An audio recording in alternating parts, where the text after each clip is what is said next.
Ho, ho, ho, niggas. Your boy, Old Saint Nicholas, is back for some premium Christmas news. Side note, you know who you are. I was gifted this green screen from one of my friends, and it didn't come with a stand. And I'm pretty sure they told me it didn't come with a stand, and I just completely forgot. I'm probably not going to get a green screen stand before Christmas, so we'll just have to find some use for this. But anyways, it's finally that time of year again where the gaming world's biggest event comes back around. The 10th annual Game Awards just occurred last week as of the time of me recording this, and of course I'm going to go over all of the announcements that caught my attention, and of course the major winners. Timestamps, of course, are going to be along one of the sides of this video or in the description, and without further ado, let's get it. Starting off the opening act strong for us Nintendo niggas, we got to accept the best family game of the year,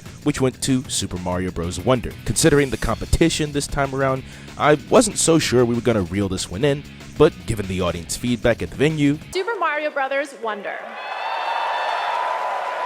I'd say that was a pretty decent indication. And funnily enough, it seems that Doug Bowser probably gave the longest accepted speech out of everyone who received awards this year. I'm just gonna go ahead and point out the elephant in the room. The Game Awards saw what happened last year and tightened everything down this time around. They wanted no more 8-minute speeches and decided to give 30 seconds to almost everyone for them to thank their teams, the audience, and commemorate anyone else who deserved it. It's been notoriously spread around the internet that the Game Awards this time around felt more like a marketing and advertising campaign than a true award ceremony. So much to where Jeff Keighley himself took to social media after the awards show concluded, stating that he tried to get his team to lighten up on the 30-second timer, but it was clear based on how much was actually said, most award acceptances lasted at best somewhere in the minute range. Meanwhile, skits, jokes, and advertisements lasted for 83% of the entire event. Let me put that into perspective.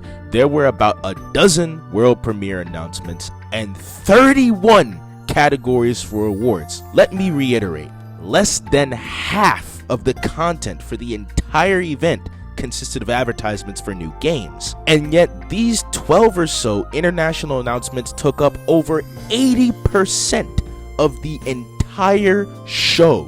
Entire categories were limited to quickfire rounds of here's who won, and the few that did get to step up were more or less shooed off stage within a minute and a half. So yeah, I think Doug Bowser over here actually got the most screen time of any of the awards acceptors. Next year, we gotta do better with this. I understand that the Game Awards is a unique award ceremony distinct from the Oscars and Grammys because of its inclusion of international announcements, but this is not E3, and it shouldn't be treated as such. Anyways, immediately after, we got 3 international game announcements, starting with Pony Island 2 Panda Circus, a game that seems to be a hybrid of Undertale-like pixelated top-down gameplay and first-person action complete with magic and mystical weapons. Then the Netflix game, The Rise of the Golden Idol, which seemed to be a visual novel. Honestly, I'm not sure here. We didn't get any gameplay and instead got these few sound effects and zooms. Not much to go off of. And finally, Unusual June, a third-person action-adventure game that seems to combine the modern aesthetic with these cool, mythical, transforming weapons. Pretty solid announcements to start off the event this year. Right after the ad break, we saw that Forza has effectively made the most accessible racing game to date and won the Accessibility Award against Street Fighter and Spider-Man 2. That said, Forza quite literally has accessibility controls to help even the totally blind be able to race effectively. Don't ask me how that's possible, but given that information, I would say they deserved their award this time around. Speaking of accessibility, we got a new game made with the orally impaired in mind. Harmonium the Musical was announced, including deaf students creating music in a magical world of musical monsters. It's a very interesting idea to combine music with deafness, but I think it's a good idea to explore ways of making games intentionally more involved with people with oral impairments. Of course, I say that, and then I don't ever include subtitles in any of my videos. Anyways, Faker was voted Best Esports Athlete. I don't know who that is. Then Potter as the Best Esports Coach. I also have no clue who that is. And then, League of Legends was voted as the best esports event, which surprisingly beat EVO this year. I figured EVO would have been a tough event to beat, especially since EVO presented us with Street Fighter, Tekken, and Mortal Kombat news earlier this year, but hey, can't win them all. Then Valorant won Best Esports Game, kind of no surprise there given the competition, and then the Best Esports Team was given to JD Gaming. I don't know them either. I'm sorry, I love esports, but there are never any esports games I have interest in anymore. I don't play any of the games on the list, and so I naturally don't know much about any of these categories. Anyways, after those announcements, we got a trailer for the new game, Windblown, a new top-down action game announced for 2024. This trailer showed off a surprisingly interesting art style and playstyle for games like this. Usually, top-down games end up feeling very similar, a lot of them taking after the classic Zelda titles, but this trailer shows that games like this can be way more kinetic and action-packed. It looks like a squad of 3 can band together and absolutely blitz the enemies in coordinated attacks. Honestly, for a co-op top-down experience, this is right up there with my hype for Lisfanga, a similarly cool top-down game that was announced earlier this year at the Summer Games Fest. Then right after, Persona fans all rise! We got a trailer for Persona 3 Reloaded, a kick-ass trailer which showed off quite a bit of new stuff, as well as all the upgraded returning features from the OG Persona 3. Now, if you're expecting me to list all the new things in this game compared to the OG, well, I haven't played Persona 3, so this will be my first dive into the game when it releases in February 2024. That's right, all this comes in the same month as Final Fantasy. Damn, this poor thing is about to get completely overshadowed. I'm so sorry, Persona 3. After that, we got a little ad for Dave the Diver, Dredge. This little indie game is making its rounds around the indie game community, for basically being in every style game in one. You want Echo the Dolphin? Right here. 3D movement? Also got it. Slice of life, similar to Animal Crossing? Yep, it's got that too. I've heard good things here, so maybe if I see enough content on it, I may pick it up. Then we got the announcement of Best Content Creator of the Year, which went to Iron Mouse.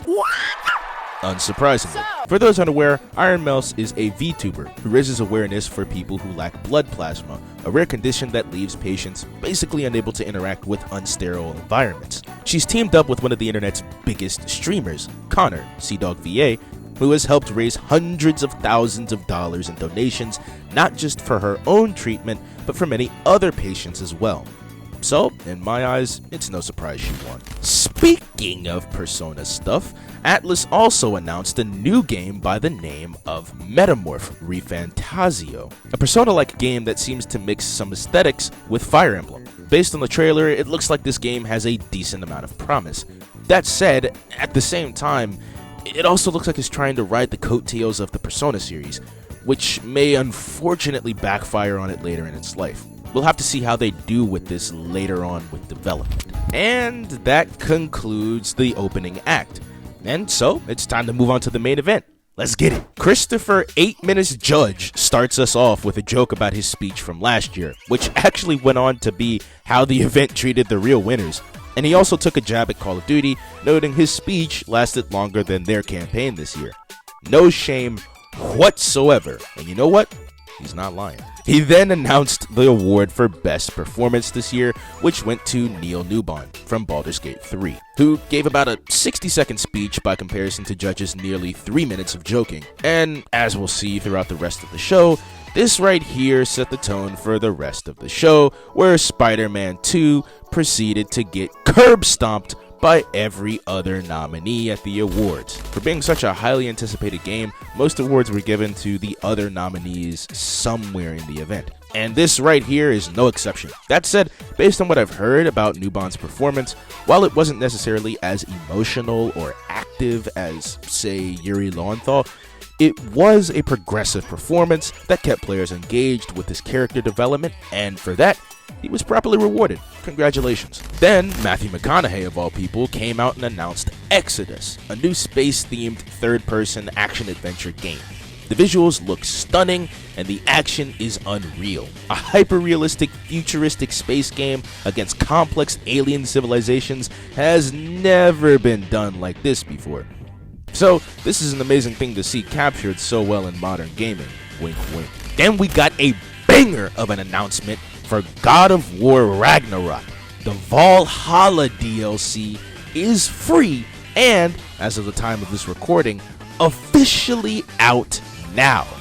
Huge. Then we got Lego Fortnite, announced by Epic Games. I played it. It's a neat little time waster. There are some things I wish were different. As far as I know, you can't rotate buildings to exactly your liking, and some of the building methods of pre-made sets is admittedly a little bit confusing, but overall a neat little time waster that comes free with Fortnite, which is of course also free. Then we got the announcement of Senua's Saga Hellblade 2, an interesting psychological action-based game with realistic graphics. Hellblade fans probably feel more impacted by this than I do, but this is my first real experience with the game. So let me know if the series is any good. It definitely looks interesting, like a cross between The Last of Us or Resident Evil with action elements indicative of God of War. Anyways, decent announcement. Then we got the Best Narrative Award, announced by Ed Boon, of all people, which went to Alan Wake 2. A difficult one to win when competing against Spider-Man 2 and Baldur's Gate 3. That said, both the other games are more open world with a main story, while Alan Wake was made to be a story first. I'd say it's earned this award. Congratulations. Then we got the announcement of Kemuri, announced by Ikumi Nakamura, who's best known for working on both the Evil Within games and Ghostwire Tokyo. Nakamura has started her own company, Unseen, and Kemuri is their first game, which is apparently about a realm where the players become yokai hunters, basically Ghostbusters, and you'll be tasked with returning the city to balance through stopping the yokai. Interesting premise, great art. Can't wait to see where this goes. Then we got a short announcement for No Rest for the Wicked, produced and created by the creators of Ori. Looks decent. I have nothing more to say about it personally. Then Gonzo the Muppet came through and voiced his fascination with chickens and The Legend of Zelda. What do you think, Zelda? And that's the bit. I thought this was gonna go into more detail, but I guess not. Then the Best Debut Indie Game Award went to Cocoon. I don't know anything about this game, so it fell on deaf ears, I'm afraid. Congratulations all the same, though. Seems as though this is gonna be a trend. Here we go, another haymaker announcement I care about. SEGA announced 5 new, huge games that we've been waiting decades for. We are getting a new Jet Set Radio, Shinobi, Golden Axe, Streets of Rage, and Crazy Taxi games, as well as apparently more titles they didn't reveal. This is what we've been waiting for. Inject that shit right into my veins. If they announced a new Knights game, I would have deceased right where I sat. They went ahead and showed us some of the most anticipated SEGA IPs that should have been continued since the late 90s and early 2000s. A new era of SEGA might be here, ladies and gentlemen. Then, Dragon Ball Budokai Tenkaichi 4, also known as Sparking Zero, was announced briefly for Dragon Ball fans. This finally gives us that subtitle we've been waiting for, as well as confirming that every Dragon Ball character from previous Dragon Ball fighting games is going to be included. And in the world of Dragon Ball, that's a lot of fucking fighters. But the more, the better. Let's just hope they can balance all the... What am I even saying? Of course they won't. But it'll still be fun either way. After that, we got a trailer for Ghost of Tsushima. I mean, the Rise of the Ronin, coming to PlayStation in 2024. Looking pretty damn clean, not gonna lie. Then we got a rapid-fire round of awards. Best Action Game went to Armored Core 6. Best Art Direction went to Alan Wake 2. Best VR or AR Game went to Resident Evil Village VR mode. And Best Mobile Game went to Honkai Star Rail. Yes, they really went by that freaking quickly. Then Hideo Kojima snuck on stage from the audience to reveal his new game, OD, which seems to be a hyper-realistic horror game, apparently featuring Jordan Peele of all people. As for gameplay and whatnot, you dare question Kojima's masterpieces? Sure, we got no gameplay and mostly just graphical design, more realistic than reality itself, but come on, it's a Kojima game. It's going to be good. Then we got Best Audio Design, which went to Hi-Fi Rush. And then we got the announcement of Rocket Racing in Fortnite. Basically Rocket League, but racing instead of soccer. I don't know, looks kinda fun. This is also available right now. This one I haven't played yet, so I don't know, let me know how it is. Then we got the announcement of Black Myth Wukong, looking sick as hell. There's been an interesting surge of Sun Wukong based games in recent gaming history. Yeah, hey, I'm all here for it if it delivers graphics and gameplay as cool as what this game looks like. After that, we got more information on Suicide Squad Kill the Justice League, which looks pretty decent graphics wise. It may not exactly be my cup of tea, but I am cautiously optimistic about this one, considering the premise. I want this game to do well, but only time will tell. Soon after, we got the announcement of Warframe Whispers in the Walls, which has a cool aesthetic. It's like this cross between magic and technology, where you use third-person shooter mechanics to recover and reconstruct fragments from the past. I'm not a Warframe fan, so anyone who has any more information about it, let me know in the comments. I'm genuinely interested in what this all is going to entail. The game that won the Games for Impact Award was a game by the name of Chia. I have no idea what this game is, but it won, so I might check it out and look into gameplays about it. Congrats all the same. After that, we got Tales of Kenzera Zao, a brand new platformer / Metroidvania. It looks as though the main character, Zao, is a shaman, begging the gods to return his father, who was killed far too soon. This is all we really have for the time being, but amidst Metroidvanias like Prince of Persia and Metroid Dread from a few years ago, this is stylistically very refreshing while still feeling familiar enough for veterans of the genre to enjoy. Overall, good things from this announcement. Apex and Final Fantasy are collaborating, including gear and weapons inspired by Final Fantasy VII into Apex. Cool little crossover. Then we got another little rapid fire round of awards. The best music and score went to Final Fantasy XVI, the best indie game went to Sea of Stars, the best community support went to Baldur's Gate 3, the best fighting game went to Street Fighter VI, and the most anticipated game for next year is Final Fantasy VII Rebirth, because of course it is. Then we got hit with a big boy. My God, we're getting a game about Marvel's Blade. I cannot stress enough how much we've been wanting something like this. No gameplay, but the announcement alone has me excited for what they could possibly be cooking. If Marvel is producing masterpieces in the class of the Spider-Man games for the PlayStation 5, then I have extremely high hopes for this Blade title that they've just announced. We need more information about this game, and I'm hoping that next year's summertime game festivities can bring us some more information about it. Then, the best ongoing game award went to, surprisingly, Cyberpunk 2077. Interesting, not the first thing that I would have thought to win this award this time around, but alright, I guess. For the sake of time, I'm gonna speedrun these next few announcements. Last Sentinel looks gas! A semi-cyberpunk, futuristic, hyper-realistic game like this totally isn't being oversaturated in modern gaming. In all seriousness, I like this one. The First Descendant looks quite interesting, with a different take on the magical technology combination. Zenless Zone Zero looks like futuristic Genshin Impact, which is pretty much all of Hoyoverse's games. I mean, looks good, but still very similar. Mecha Break looks kinda heat. It's like a combination between Gundam and Armored Core. I like the aesthetic, so maybe I'll watch this one from afar. Den of Wolves had a really interesting trailer, but we got no real gameplay, so I'm not exactly sure what to make of this. Looks good so far though. Exoborne's Master the Apocalypse looks pretty decent. Yet again, another hyper-realistic, futuristic game that may or may not be set on some alternate planet. I like it, but maybe I'm noticing a trend. Then we got Asgard's Wrath 2 for the Meta Quest, which looks actually pretty incredible. VR games are about to make a come up, and this game is looking like the game to kick off this new VR era. Hopefully, VR won't just be a gimmick anymore.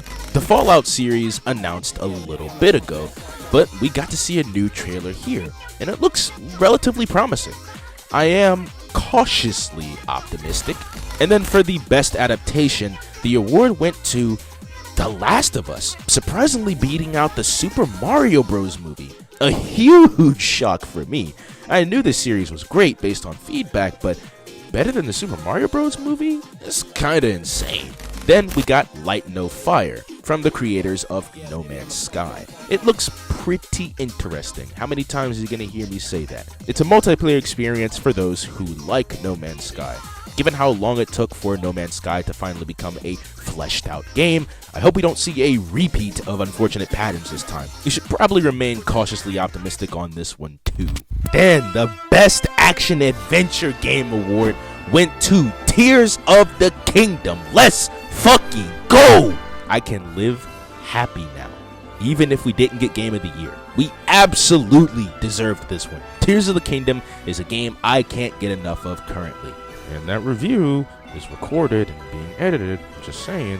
Anyways, a well-deserved award for a well-crafted masterpiece. Then we got another quick-fire round of awards. The Best RPG went to Baldur's Gate 3, because of course it was. The Best Sim and Strategy game went to Pikmin 4. A little bit surprised by that one, but I'm glad that it won it. Best Sports and Racing game went to Forza Motorsport. Best Multiplayer game went to Baldur's Gate 3. And the Best Player's Voice went to Baldur's Gate 3 as well. Then we got to see that Guilty Gear Strive is seeing some new content in the form of a character, Elphalt Valentine, and an all-new 3v3 mode. These additions will only make Guilty Gear Strive more enticing for you fighting game fans. Personally, I'm sticking with my boy Nagoriyuki, but hey, more characters added, more characters for me to defeat. No problems here. Final Fantasy Echoes of the Fallen was shadow dropped the night of the Game Awards. Not sure why they decided to shadow drop it, but here we are, I guess. On the topic of Final Fantasy, we also got a new trailer for Final Fantasy VII, which is looking kinda heat. I mean, there's some new content here to really soak in, as if we weren't already getting constant streams of new content, but hey, more reason to be excited for Final Fantasy VII. Then for Best Game Direction, that award went to Alan Wake 2. Don't have much to say on that one. I guess it was just really good. The finals released the night of the Game Awards, though this is the first time I'm seeing of this game. It seems pretty cool. It's like a shooter locked inside of an arena, and the contestants turn into coins when they die. It's a really unique concept that I may end up trying out. Never seen this before in shooters.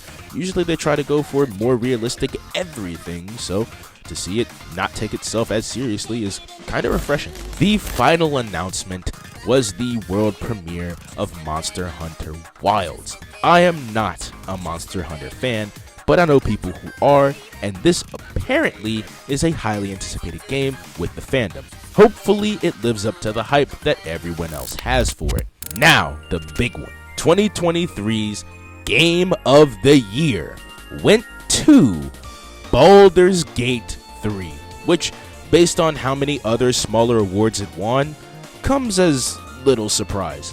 Though I, of course, had my bias towards Tears of the Kingdom, I believe this game deserves the attention and rewards it received. Big congratulations to Baldur's Gate 3, as well as to the other contestants. Before I wrap it up, I did want to highlight an interesting pattern that I noticed. I want to preface this with, don't get me wrong, we got a lot of stylish announcements, like Persona and Jet Set Radio, but doesn't it feel like next year's games are all looking kinda samey? Like, most of the announcements presented for next year are either set in space, in the future, have realistic graphics, or some combination of the three. And as time went on throughout the awards ceremony, I found myself asking the question of, wait, which game was that again? I don't know, the similarities of these announcements made taking notes for each one just a bit more difficult than last year. I understand that these are hot topics, but I mean, we have a bunch of games that take place in those same kinds of settings,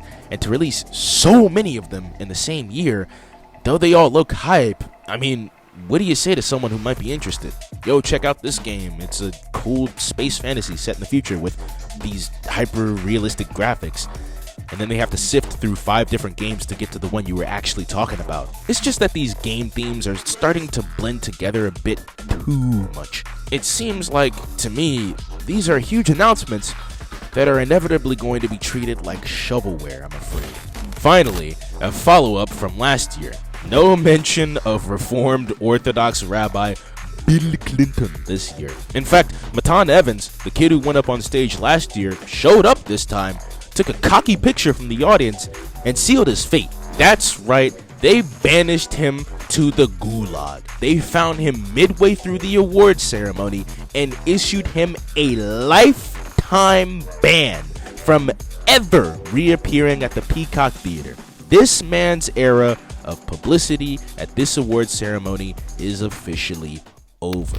And to end out everything, I just wanted to say that despite some people's favorite games going home with nothing, all of these games deserved to be here, and not only were they all nominated, but they were all heralded as 10 out of 10 experiences from both professional and amateur reviewers. To remain bent out of shape over a piece of stainless steel, especially considering none of you niggas actually developed the game, is kinda stupid. This thing right here didn't affect your enjoyment of the game any more before the awards, so why should it after? Especially considering that the award ceremony is basically a popularity contest, and every game nominated for Game of the Year received pretty much the exact same critical scores. Really, the whole community of gaming is winning right now, so let's appreciate the smaller things before we get into an era of copy-paste. And with that, your boy's about to head out to deliver some presents. Oh yeah, both Overwatch 2